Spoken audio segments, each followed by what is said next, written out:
Майнкрафт әлемінде терең тау қазбаларының ортасында тау шахтерлері ұзақ уақыт бойы жер қойнауындағы асыл тастарды іздеп еңбектенеді. Бұл шахтерлер батыл әрі мықты адамдар, бірақ олар үшін ең бастысы қауіпсіздік. Бір күні кен қазу кезінде кенеттен жер сілкінісі болып, таулардың бір бөлігі құлап түседі. Шахтерлердің кейбіреуі тұзаққа түсіп, тастардың астында қалып қояды. Осы кезде Майнкрафт әлемінде ерекше бір қаһарман пайда болады. Оның аты тас жүрек. Ол тастарды басқарып, оларды ерікті түрде жылжыту қабілетіне ие. Ол тау қазбаларының тереңнен көтеріліп, шахтерлерді құтқару үшін өз күшін пайдаланады. Тас жүрек шахтерлерді құтқару үшін тауға бет алады. Оның жүрегі тастан жасалған, бірақ ол мейірімді және қайырымды. Ол тастарды өз қолымен ұстап, оларды қозғап, шахтерлерді шығарып алады.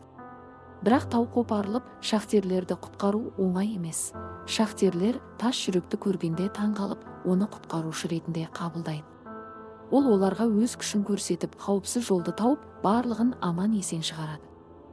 Бірақ оларды күтпеген қауіп тосып тұр. Тау ішінде тұрған зұлым гоблиндер. Гоблиндер тау ішіндегі асыл тастарды ұрлап, өздерінің құпия ордасына жасырмақшы болады.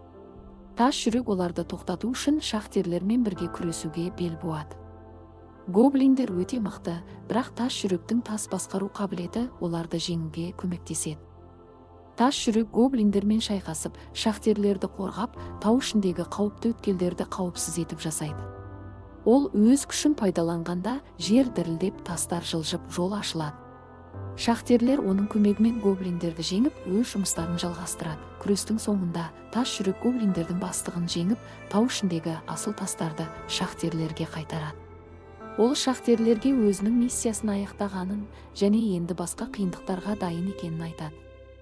Тас жүрек шахтерлердің алғысын қабылдап, тау ішінен шығып кетеді. Ол енді Майнкрафт әлеміндегі барлық шахтерлердің қорғаушысы болып саналады.